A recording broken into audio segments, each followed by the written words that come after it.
Hi friends, welcome to my channel. This is Elizabeth with Wandering Soul Enterprises, here to do another segment in the Archetypes and Elements Series. And if you are just now tuning in, there is an introductory video to explain this spread, so please feel free to check that out, because I'm just going to go ahead and dig right into this. So today we're talking about the Midas Miser archetype. And the light attributes are entrepreneurial or creative ability to turn anything to gold, delight in sharing life's riches. And the shadow attribute is hoarding money and emotions, obsessive fear of losing your wealth. And I'm just going to read a little bit from the guidebook. So it says, Midas is associated with entrepreneurial or creative ability. Everything he touches turns into gold. The miser creates wealth by hoarding money and emotions at the expense of others and refusing to share them. The challenge is to learn generosity, and that's for both of them. And the shadow Midas miser uses wealth-creating gifts only for personal gain and needs to control all forces for fear of losing it. Look for a pattern of creating wealth and/or confronting how far you're willing to go to create it. Also, for a pattern of difficulty sharing wealth. So, one thing that comes to mind that's most prevalent, that's very prevalent in today's world, I think, manifesting is this huge thing. And it's great, you know, if you set your intention and you just get into that abundance mentality and just allow wealth to flow to you, you can find abundance. That manifesting actually works. But why are we manifesting? Are you manifesting just to manifest $1 million so you can be rich? Are you manifesting something that only satisfies your own greed and lust or whatever?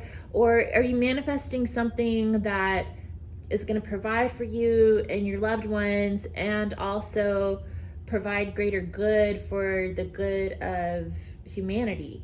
So I think that's a big issue that we're kind of all dealing with. I mean, maybe not everybody's into manifestation. I know that I have found some success with it, but it works better when your intentions, the desires that you're trying to manifest, are aligned with the divine intention for your life path rather than just your own personal greed. So there's a Deepak Chopra book called, what is it called? I want to say it's called The Manifestation of Spontaneous Desire, but it's something about spontaneous desire. What is it? The Fulfillment of Spontaneous Desire. It's something like that. And this book was written back in the 90s before like The Secret and the Law of Attraction and all that was such a huge buzzword like it is now. So he kind of has like the old school take on it. And that was something that he really hit home in that book, is that whatever your intentions are should be lined up with your higher calling, not just like oh, I want a Ferrari. So I just wanted to kind of start out with that. That was kind of something that was coming up for me here with the Midas Miser archetype. So let's start with the element of earth. We have the Sunflower Queen. I'm loving that. That's card number E2. It's August right now when I'm filming this, and so sunflowers are everywhere. I love that cheerful flower. We have the Seven of Diamonds, the Three of Pentacles, the Six of Pentacles, and the Two of Stones challenge.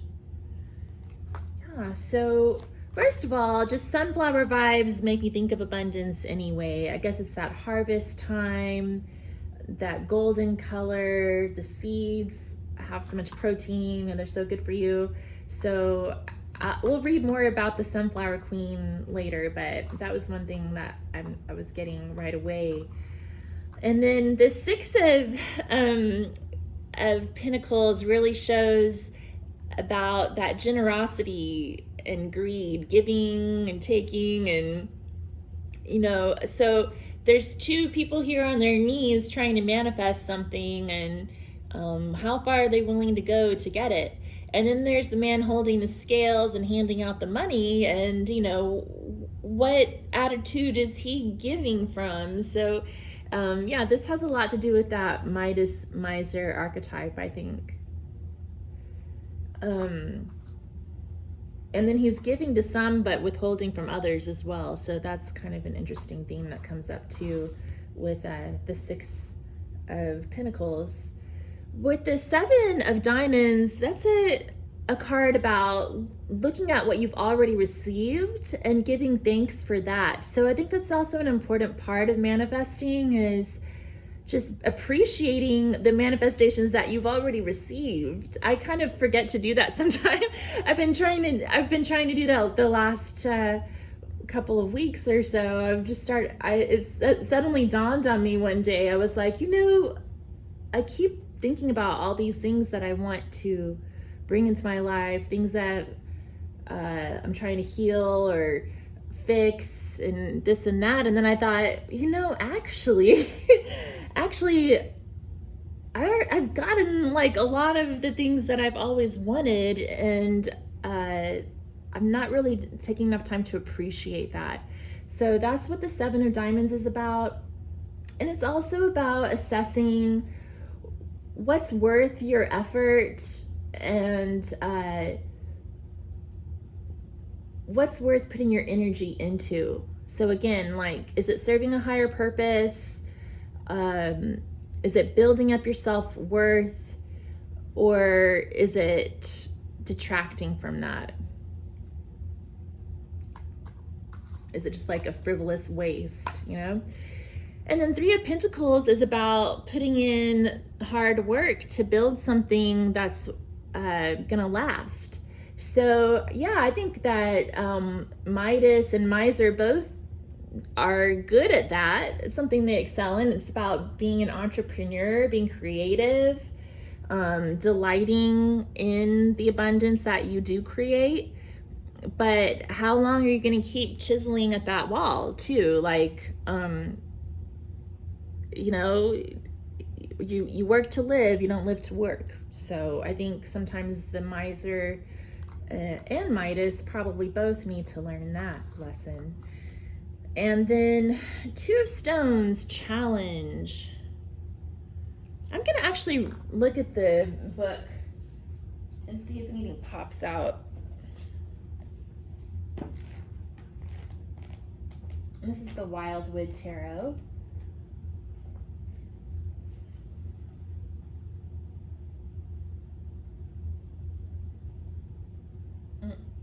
Well, the word manifesting popped out. I guess because I was just talking about that. Okay, this is saying two low worn stones stand side by side at the edge of the trees. On each one stands a hare. They are boxing furiously. Ripples of energy flow out from them as if their power and force were manifesting. See the word manifesting. So, the book is saying that these are female hares that are boxing for domination and territorial rights to breed, which is interesting. But I actually Googled this at one point and started looking at a bunch of YouTube videos of hares that are boxing, and what came up is that actually female hares box off the males because the males are relentlessly pursuing them, and if they're not into it, they will smack them. Yeah, but this is saying that it's about battling for domination and territorial rights. Okay, many challenges or rivalries are born of insecurity and subconscious issues with peers and colleagues. Usually, it is these emotions rather than actual malice or personal ill will that dictates a rival's mistrust or undermining of your efforts. In the modern material world, where so much emphasis is placed on a show of power or wealth, it is often a perceived position or status that inflames jealousy rather than the reality of a situation.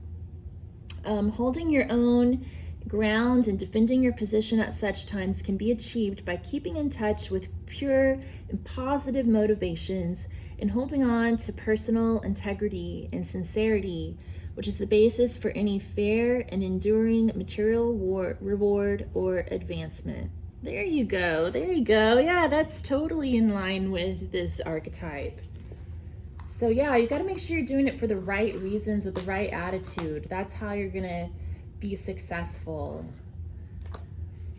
So let's look at the Sunflower Queen.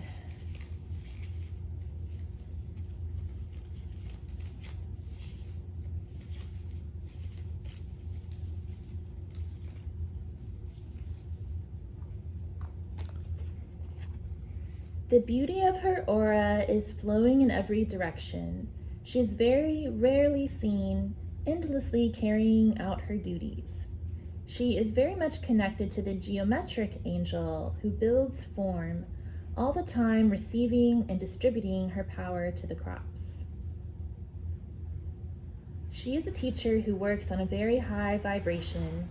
When you go deep in meditation, you will connect with the building and geometric angels. Oh, that's right. Yeah, this book talks about geometry and buildings for this card, which also reminds me of that Three of Pentacles card. So yeah, building wealth,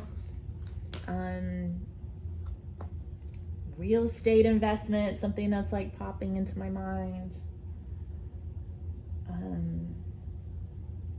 Looking for what endures. All right. And appreciating that abundance when it does come in. I think that's like one of the best things about this archetype is just really relishing in it when we have the good things in life. Might as well while we have them. So from the element of air, we have Lily Angel, the King of Spades, Page of Swords, the Three of Hearts, the Three of Swords, and the Two of Arrows, Injustice. Ooh, wow, okay.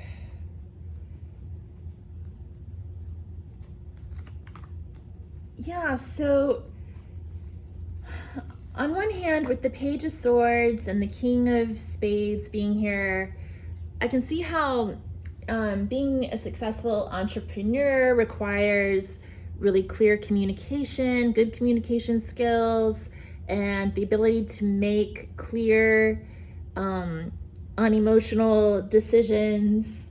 So I kind of see these as sort of tying into that light attribute of being a good entrepreneur. In the shadow aspect, though, it can be about being a little cold-hearted and not being emotional enough. So, you know, it kind of goes both ways. And that Three of Swords is about heartbreak and betrayal. So what lengths are you willing to go to gain your wealth? Are you betraying other people to get your hands on their money? So that's the lesson there. And then with Two of Arrows, again, it's about and this card is called Injustice, and you can see the scales are not balanced. So it's important when we're manifesting or when we're working to create wealth that we are participating in an equal exchange of energy. We're not like taking advantage of underprivileged populations by subjecting them to hard labor and not rewarding them with the money that that's equal to the energy that they put in. You know, like I always think a good day's work deserves a decent day's pay. So if you're an entrepreneur and you've got employees, like, are those employees getting paid enough to go home at the end of the day and keep a roof over their head, food on the table, take care of their kids, go to the doctor when they're sick, you know? So that's what's coming up for me with this. Yeah. So let's read a little bit from the Lily Angel.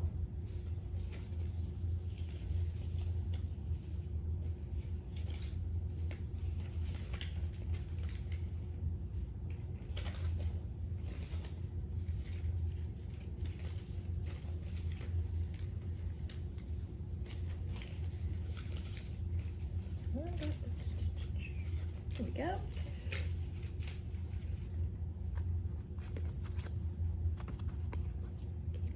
The Lily Angel card is a card of new beginnings and transformation. The young angel has just begun the transformation from the fairy world to the world of the angels. As her wings start to unfold, reaching upwards to the sky and down to the earth, but free from both, she is free to leave the bosom of the flower and begin her transformation. In doing so, she will start to climb the ladder of evolution, joining the angels that come to her help. Transform my positive feeling into reality. Become the butterfly. Okay.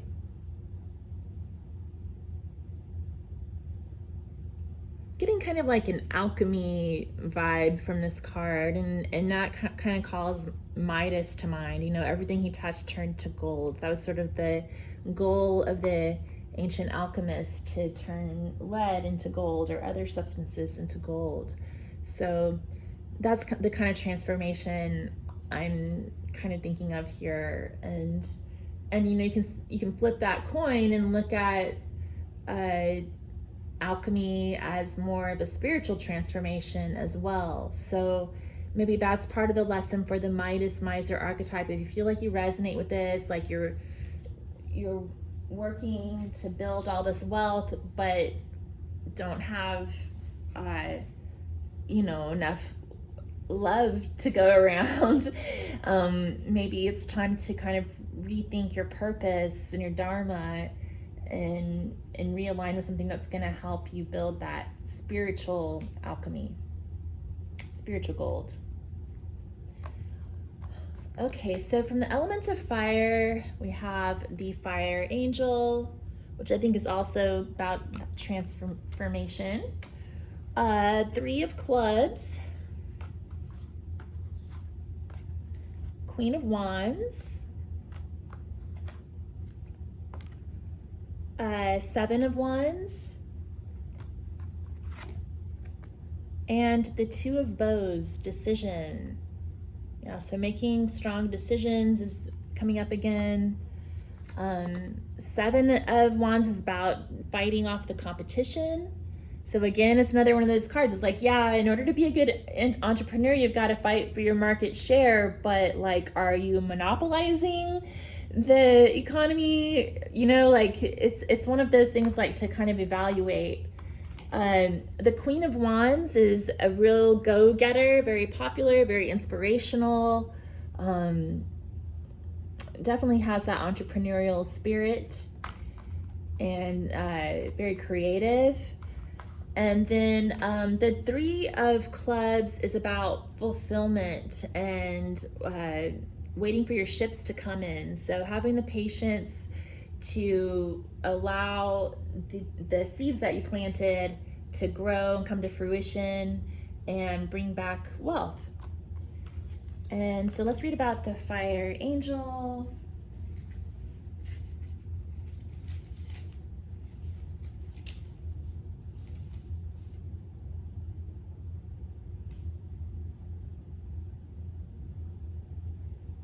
F5.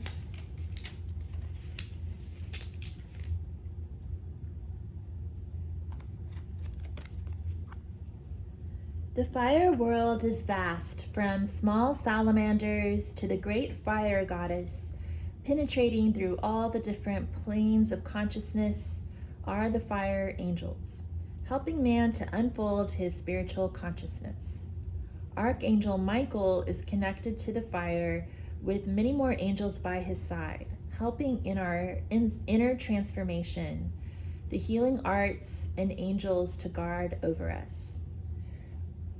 Ceremonies play an important part in the invocation of angels and also creating an atmosphere of happiness and purity. Flowers, incense, candles, and religious symbols placed in the room. And positive thought creates positive thinking. So again, that kind of gives me that law of attraction vibe to like just being thankful for what we've got, making it sort of like a spiritual experience with all of the ritual attached to it, and setting intentions, lighting candles and stuff like that, adding that spiritual aspect into what you're trying to manifest. And then again, also giving thanks and focusing more on your spiritual transformation rather than just like physically turning lead into gold, right? Okay, so let's look at the element of water. And we have Mermaid's Dream.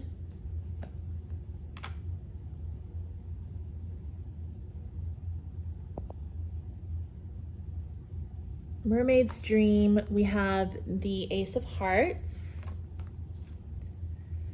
the Six of Cups, the Nine of Cups, and the Four of Vessels, Boredom. Oh yeah, okay.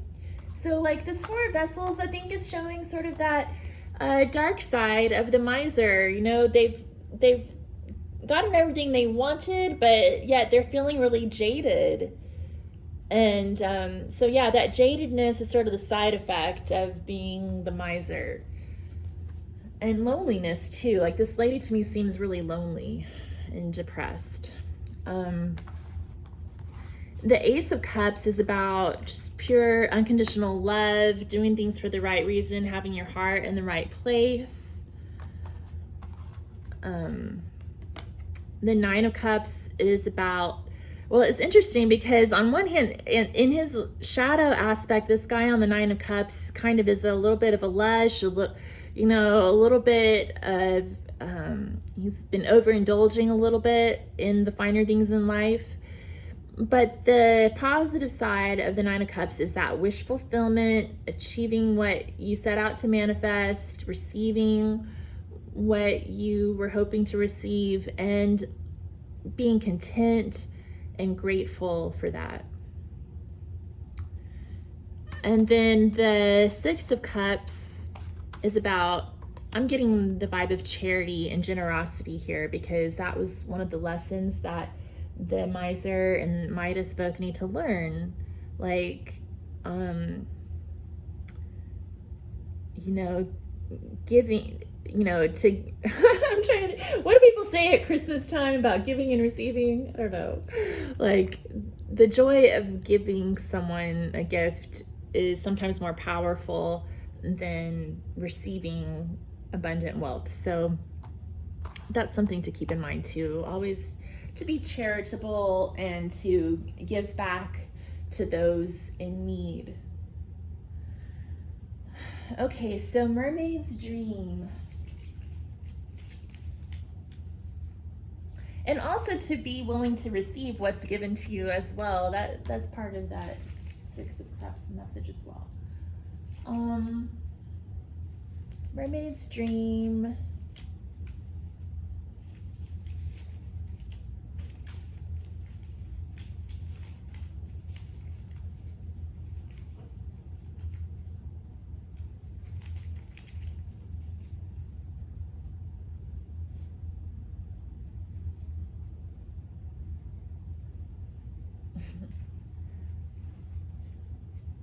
Okay, well, I think one of the interesting things that it says in the book about this card is a suggestion.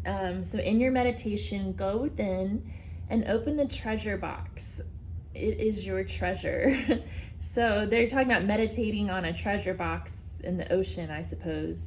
Because I think mermaids, I mean, it's in The Little Mermaid, but I think it's like a thing with mermaids that they like shiny objects and they take them. So yeah, mermaids can be a little bit of a miser on their own.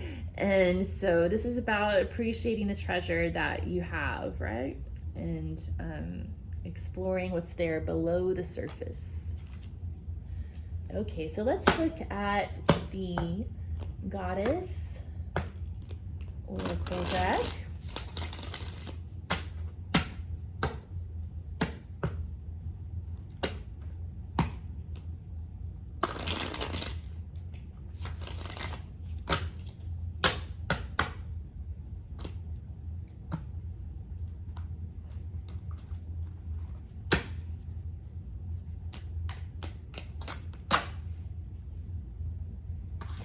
So we have Oya, the goddess of the winds. When the time is right, you will speak with authority. Okay. I think I'm going to read from the guidebook about her a little bit. I'm going to get the card from the Gods and Titans, and then we'll look at the guidebooks.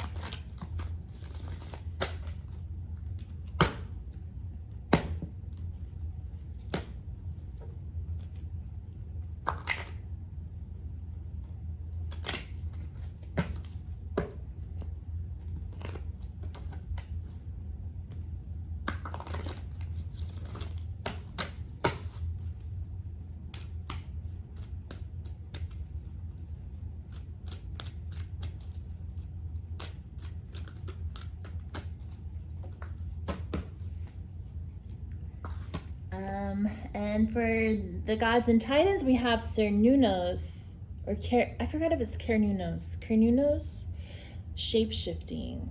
Okay, interesting. All right, so let's see what it says about Oya.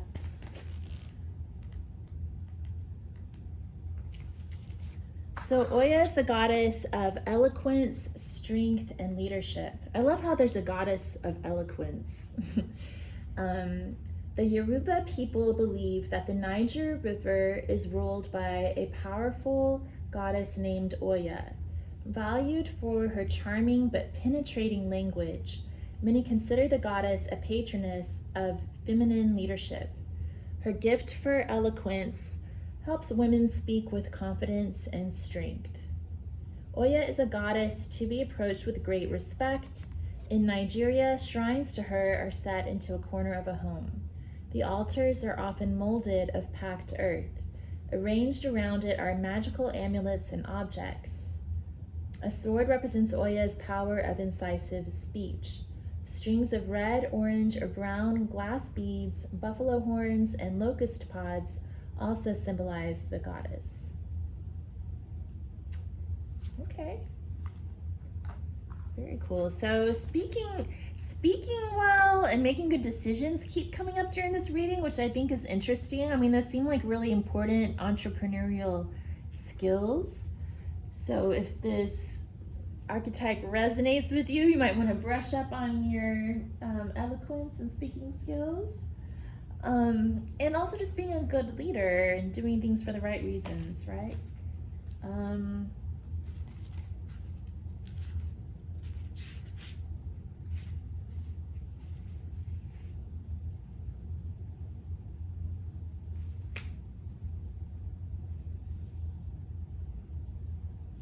Okay, so I keep saying Cernunnos, but it might be Cernunnos. Transition and change are flowing through you. Relax and know you have the power to be what you want to be. Yeah, so I'm getting this, but between Oya and Cernunnos, I'm getting a lot of like flowing energy, you know, that receptive energy. That's what we're looking for when we're trying to manifest. We want to not be grasping for things, but allowing them to flow to us. Cernunnos' energy is vital, flowing, fertile, and connecting. He's a symbol of the purest masculine energy, untainted and fully connected with strength and wildness.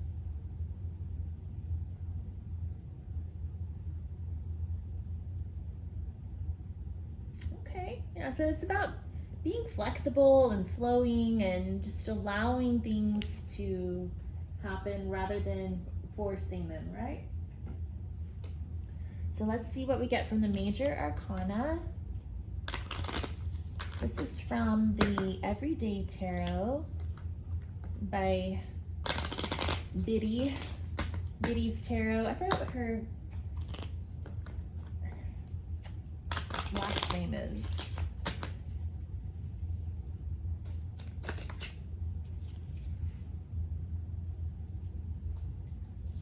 I'll leave that there for a sec. Let's see. And we'll get the Major Arcana from the Rider Waite, illustrated by Pamela Coleman Smith.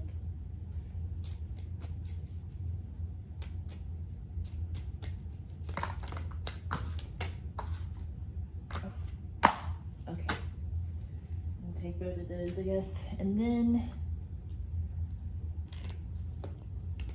get one from the Wildwood Tarot.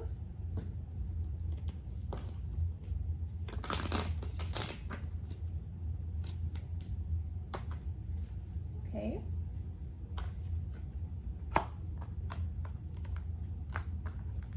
So from the Everyday Tarot, we got the Sun, which is about happiness, freedom, honesty, clarity, and reminds me again of the sunflower. So yeah, it's about abundance, wealth, and all the good things in life, and also just has that vibe of keeping in mind that there's more to wealth than just a number in your bank account.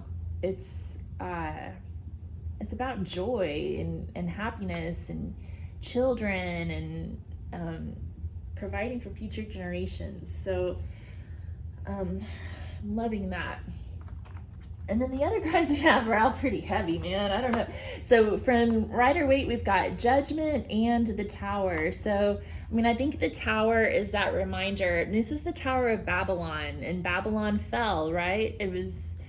We always think of it being a result of the greed and the wickedness and all of that. So power corrupts, absolute power corrupts absolutely. And sometimes the mighty fall, you know? So it's just important that you don't place all your self-worth in your wealth. You know, there is more to life, and fortunes can be made and lost every day. That's what I'm getting here. Could all fall apart, you never know. So what do you have to fall back on when it does?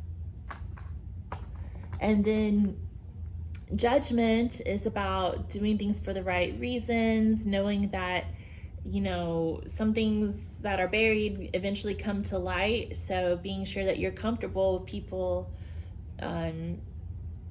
knowing what you've been up to. I'm just thinking about transparency, and like, you know, if you're the head of a huge corporation and then you get caught in some sort of scandal or get arrested for cooking the books or something like that, you know, there could be consequences for gaining wealth through unethical means. And it's also a message that, you know, no matter how far we fall, we can still be redeemed. That's the positive side of the Judgment card.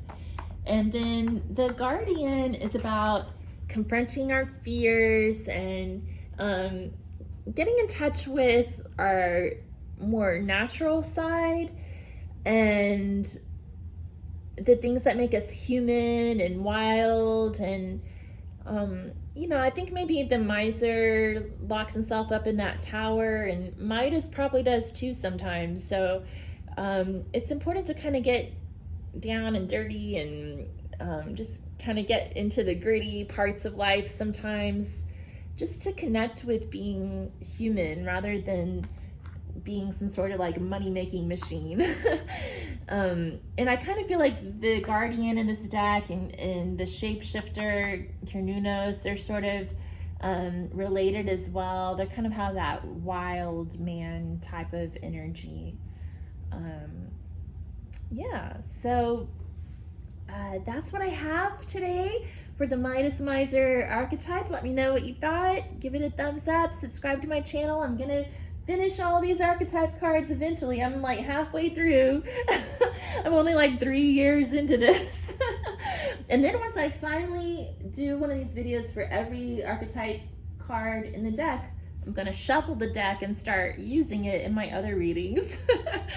So anyway, I thought this was gonna go a lot quicker than it has, but it's been interesting to kind of look at each of these archetypes through the lens of the different elements.